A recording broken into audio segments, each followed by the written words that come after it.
Welcome to Real Money Talks. Real strategies from the moneymakers and the world changers that you can use to make millions, keep those millions, multiply your wealth, and build your team.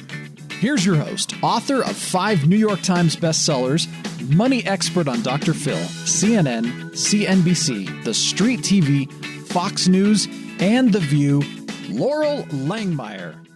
Hey, this is Loral, and welcome back to Loral's Real Money Talks. This is a podcast that talks about how to make money, how to keep money, how to invest money, how to use a team properly. And today we're talking about Gen W, generational wealth building. As many of you know, we're having an event coming up in Reno, Nevada, live. It will not be live streamed because we're going to keep the safe zone of these conversations and the families that are going to be there. And today I brought Kevin Harrington and his son, Brian Harrington, father-son duo, to talk about this very conversation. So welcome, you guys. Hey, Laurel, great to be here. Thank you. Thanks, Laurel. Thanks so much. Yeah, it's exciting. And, it's not that every, family has to work together, because I've been interviewing a lot of, either, father-son teams in your case, interviewing Sharon and her daughter, Forbes and her daughter, Brian Tracy and his son. It's not that you have to work together, but, you are going to inherit everything, Brian. And, God forbid, you ever go before your dad. But how do you two talk about legacy building and passing the wealth that you're accumulating on? Because most families don't talk about it. Yeah. So let me, I'll jump in and Brian can go from there. But I'll say this, I early on in my life, close to 40 years ago, almost, I had my first big exit and was able to start thinking about, hey, I'm going to have wealth and I should, plan for this and my family and setting up trusts, et cetera. But, then when Brian got older and he was coming through college, we started talking about, hey, is Brian, he was a finance major, business major, and is Brian going to look towards the family business, or is he going to be going out in his own direction? And actually, I said to myself, you know what? I'd like to see him go try something, because it's too easy just to come into the family business. So I actually pushed him to go outside, get a job, a real job, et cetera, et cetera. And Brian can tell the story. He interviewed with a lot of companies. He ended up in corporate sales for Sprint. And Brian, I don't know if you want to say anything about all of this, but this was prior to him getting involved with the family business, which I was hoping was going to happen. Okay. So I wanted him to start somewhere else, but end up back inside the company. Sometimes that doesn't happen. And so, Brian, you want to talk about any of that? Well, as much as I did not want to do that, you made me do it, even though throughout college, I was in college and all I knew, even since I was a young kid, I always knew I wanted to work with my dad. And throughout college, we would talk all the time because he had a lot of cool stuff going on. And, you see, especially, with Shark Tank, which was kind of happening right when I was in college, him and I would talk pretty much every day about business and what he's doing and this deal and this product and that deal and all of this. And I thought it was great. I thought I was setting myself up. I'm going to go work with him. I'm going to graduate, work with him. And he's like, no. You are going to go get a job. You're going to go work for someone else. You're going to get, training by a real company that, not a real company, but like a bigger, he's like, I want you to work for a Fortune 500 company, go through their training program. And, then maybe you could come work with me. So that's kind of how that worked. And I was a little disappointed, but I eventually, if you call him a couple times a day and nag him, hey, when am I going to come down? Because I lived in Philadelphia at the time, and he was in Florida. And I was like, when could I come down? When could I come down? And finally, I think it was about a year and a half after I graduated, finally started working with him. So, but I always wanted to. What I remember is Sprint had this really powerful sales training program. For knocking on doors, cold calling. And I said, this is the greatest thing in the world. Sprint is going to teach my son how to sell. I spent dozens of years learning how to sell myself. doing it, but he's going to learn in 4, 5, 6 months how to go out and sell. He started with 10 kids in this program. I think didn't like 6 or 7 or 8 of them get let go, Brian, and you survived at the end of the year. You were one of the few kids that made it through the program. Yeah, no, it was a great program. Like you said, I mean, try to sell cell phones to companies that already have cell phones, right? So it was a tough program. It was really a lot of cold calling, door knocking, like you said, but it was great. I absolutely loved it. Learned a lot, and it helped me out tremendously. I mean, Dad, you created this whole course and program about how to sell. I mean, selling is the key to really anything. So I thought it was great. So, what happened from there then, Loral, is as Brian got involved, he started in the basics of the business. He started he came into the Ascena TV business. We owned Ascena TV Inc., AscenaTV.com. We were producing 50 commercials a year. We were doing, hundreds of millions of dollars, give or take, over the years in sales on these products, and billions of dollars actually. But Brian got involved in product development. He got involved in production. He got involved in scripting. He got involved in operations and distribution, in retail sales. And then eventually he actually sort of ran the entire AscenaTV.com business, which involved all of that. So he started in the basics and then got more involved and got to a point then where he could actually do the deals. And that was the most important thing, because I can find a product and say, okay, Brian, we're going to do this project, turn it all over to him. And he's got all the capabilities to draft agreements because we've done thousands of agreements over the years. So we've got everything ready to go. He can push the buttons, get the things going. Now Brian is heading up operations, for all intents and purposes, Brian is the CEO now of what we do going forward. And every deal that I get involved with, whether I invest in a company or I get equity in a company, and on a going forward basis, between Brian and a couple of other key members, but Brian being the one that gets involved in all of my deals, he gets an equity stake. If I get shares of stock, I give him a piece of that. And this is how I've decided to work my future. Is I want him to learn today while I'm still here, while we're doing these things. Okay, Brian, I don't even know if you know how many companies you have equity in right now, because I don't know how many I have, but it's dozens of companies. Okay, and some of these assets have grown to be substantial. Yeah. Well, and what I love about that, and my son and I are doing something similar. He's going to have to go work because I have the same rules. I mean, you and I have been partners in many things, Kevin. But Logan, has graduated. He'll go do something for a while. He might go to the NFL, but definitely take a CPA job, and then he'll come back, like you said, later, but under the umbrella of the family office. So Brian, I'm curious from your perspective, right? You're about to inherit all of this. I mean, how does it feel to be in these deals side by side with Dad? What are some of the lessons you've learned in doing it this way? Because I appreciate that you're doing it this way. It's open, it's collaborative, and there won't be any surprises for you. Well, I honestly, I think it's amazing because, I don't know how every family works and dynamic between father and son, but like our dynamic is great. I mean, I don't know if we ever even argue about anything. Which whether that's good or bad, but we're, I'm constantly always trying to suck as much value and information up as I possibly can.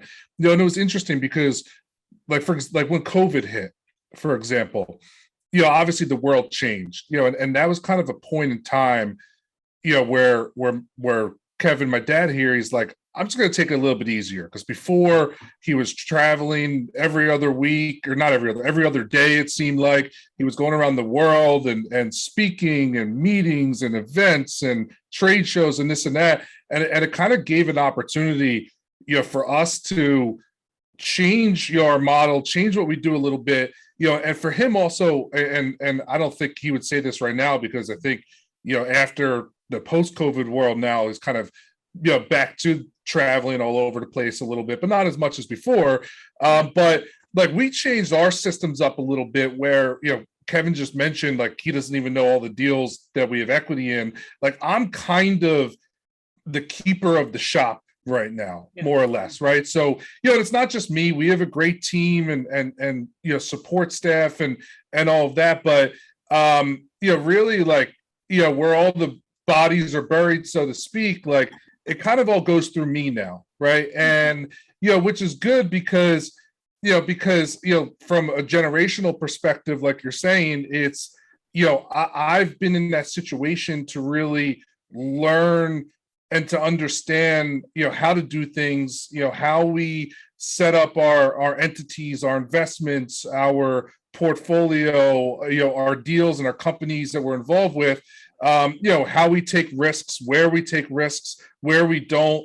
And for me, it's just I've kind of had to force to to understand and learn and really understand kind of how this is going to work. And I think for us it's been great, for a number of ways. And even my younger brother too is involved in the business. He's what, 9-10 years younger than me, so kind of kind of where I was 10 years ago, which is amazing. And I think kind of generationally speaking, like we're being set up to really just understand it all, because our business has changed a lot too. When I first got started, as Kevin said, we were an infomercial business. We're not an infomercial business anymore. I mean, we have maybe 2 or 3 shows on TV right now, but 95% of what we do is not on TV. So, so we've had to adapt a lot. We've kind of also opened up more of, the family office investment advising side of things than we ever used to. That's changed over the last few years. So, I think we're all learning as we go a little bit, but obviously, Kevin's experience, with this going back 40 plus years now, it's taught me leaps and bounds over just kind of getting started in it. And also having him, like, it's funny, like, we just did a presentation to our social following a couple minutes ago. And you see all these people like, I just need to talk to you, Kevin. I just want to talk to you. I just want to sit down with you. I just want to get lunch with you. Like, I guess I take that for granted a little bit because, I talk to my dad, half a dozen times every single day. And, it just, I mean, I guess it's really helped me, and I do probably take that for, I probably do take that for granted compared to a lot of the other people out there that are trying to make that, get that opportunity. But, it's helped me tremendously. It's helped my younger brother tremendously. The types of access that we both have as sons of Kevin, and the opportunity that he provides, to us, our family, our company, and, our legacy, really. So, listen, it's a fun ride. Well, and I'm assuming, just because I know Kevin, I know you're a lawyer. I'm sure you're still working with Steve, right? Yeah. Yep. So, I mean, the same sort of structure for those of you listening, like when you put your family into the companies early on, where like Brian, you can grow, like my son will grow, my daughter will then join later. And again, they're like 7 years apart. Then, when Kevin passes, when I pass, our kids can actually hold that legacy. And what do you guys both think? I mean, you've been around a lot of wealth, Kevin. You and I both have. And why so few people actually hold on to it to the next generation. I mean, that's why I just appreciate what you guys are doing, what, Forbes is doing with McKenna, the Lectors are doing, there's just families who actually are intentionally creating the legacy that what they built in their lifetime just doesn't die, usually 1 or 2 generations later. Yeah. I mean, I've been doing this now for 40 years and, I keep doing it. And Brian's like, finally, my dad slowed down, right? So like it took COVID the year before COVID, I was on the road 225 days.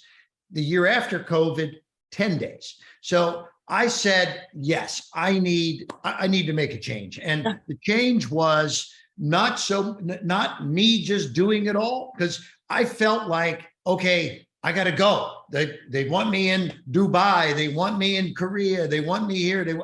I was traveling. I did 30 countries the year before COVID, but I've been in over 100 countries all over. But I decided, no, I need to work smart. I need to get my son to do this, because if I pass away on one of these flights, he's not even going to know all the stuff that's going on. So that's when I said, I need to get him involved. I need to get a team involved, and so, a dream team. We've got lawyers, and we've got digital marketing, and we also used to employ all of that and have all these people on big fat salaries and expensive offices. And I remember a guy I was paying $350,000 a year, and his expenses were equal to his salary, and because he loved to go out and entertain. And I'm like, how many Ginsu knives do I have to sell just to cover this guy's salary, right? And we had 500 employees. So now,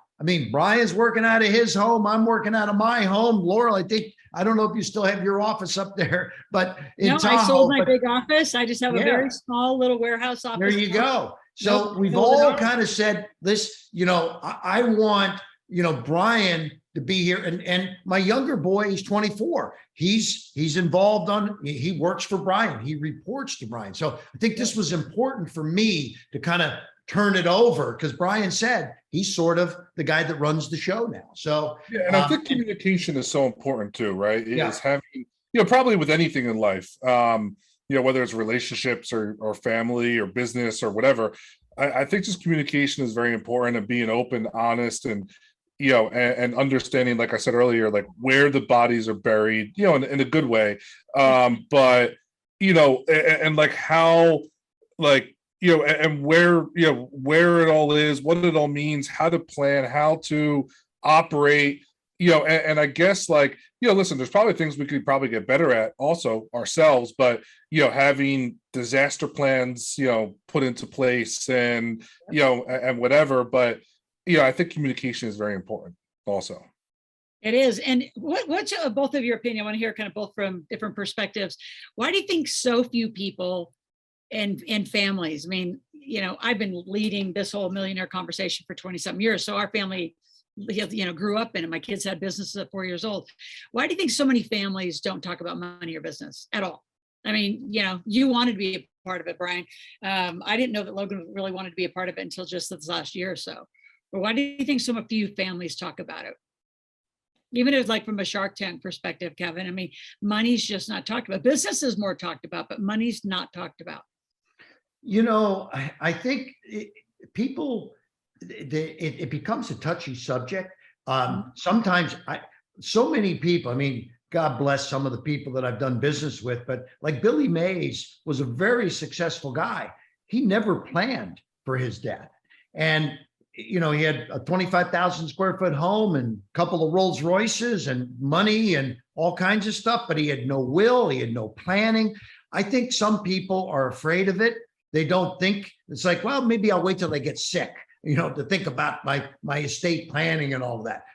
I started working on mine in my 20s, and so, I think that the bottom line is it's important to, to make sure that you have these discussions and a plan that's in place, because you just never know when you're done. Okay. So when your expiration date's up. Exactly. So many people are misled because this lovely thing called the internet. I call it the bathroom wall, because anybody can say anything and there's no fact verification. But a will's not enough. A will still will take you through probate in your state. So, even if a family's worth 100, 200,000, why give 40, 50% of it to the state versus having a trust in place? And just so I think you're right, Kevin. Most people avoid it. Brian, from your perspective, you're really young. So is it just, it's just not going to happen to me. It's not my time. I'm too young. I'll deal with it when I'm old. What do you think a lot of folks in your generation think about this whole conversation? I think they probably a lot of them probably say that. Me being one of them, honestly, because my wife and I have talked about it. I have 3 young kids. What happens? It's my wife is probably, and I've procrastinated that subject myself, honestly, because my wife's probably asked me a million times that we should put all this stuff together, and even just starting with the wills and stuff like that. It's probably being young and thinking like, oh, I don't need to deal with this right now is probably a big issue. I haven't really thought about that too much, but I'm probably one of those guys who have kind of been in that type of mindset. And now you have 3 young kids, so you got to get ready for what you're going to leave them. Yeah. So I'll hook you up with our trust lawyers. We got great team around the country, great team. But so what else would you guys say about the Harrington, like the legacy, the piece of it? Tom Ziegler's going to be our keynote, and Zig Ziglar's son, cannot wait. And he described legacy during our interview. He said, there's 2 parts of it. One is the inheritance, which is the money and the stuff, and the other is the legacy, which is the character you leave within your family. So when you think about the Harrington legacy, Kevin, what do you think about?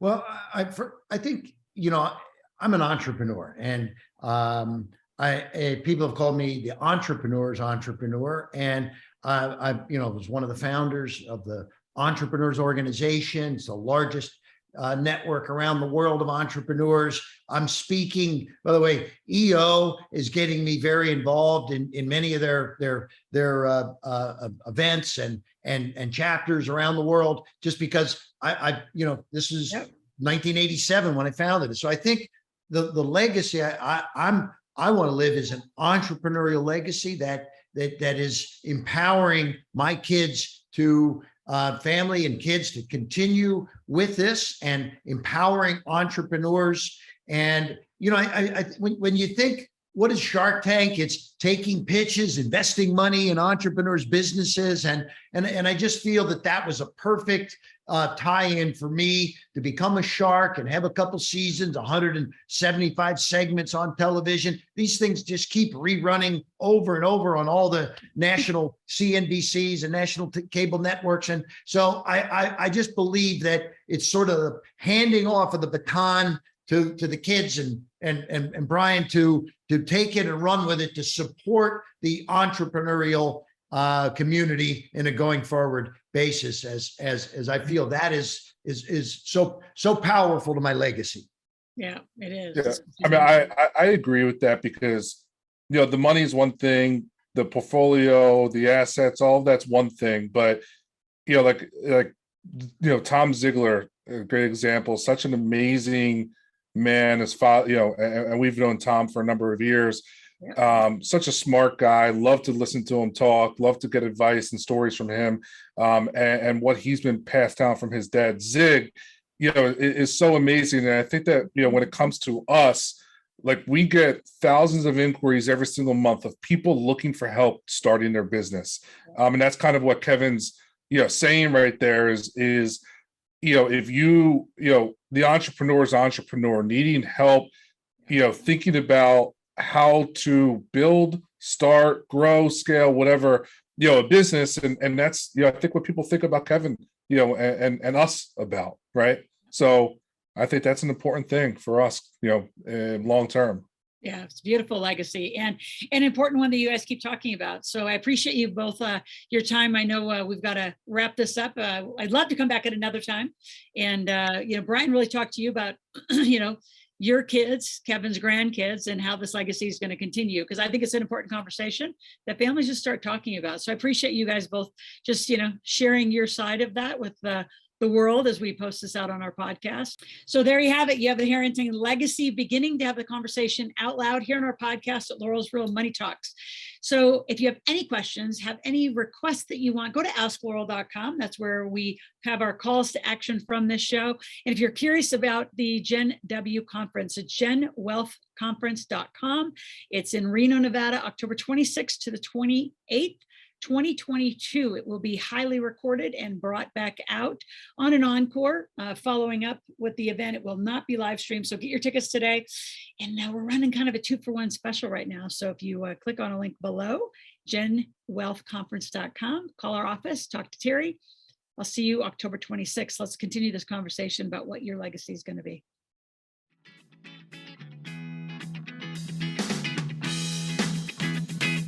Thanks for listening to the Real Money Talks podcast. Your host has been Loral Langemeier, author of 5 New York Times bestsellers, money expert on Dr. Phil, CNN, CNBC, The Street TV, Fox News, and The View. Want to learn more about off-Wall Street investing, tax strategies, and multi-million-dollar business strategies? Visit liveoutloud.com/podcast for past episodes, show notes, and resources. For some special wealth-building gifts only for Loral's podcast listeners, visit liveoutloud.com/podcast gifts. Do you have a burning question for Loral? Visit askloral.com to submit your question, and it may just be covered on a podcast episode. So stay tuned and be sure to subscribe to get new episodes every week.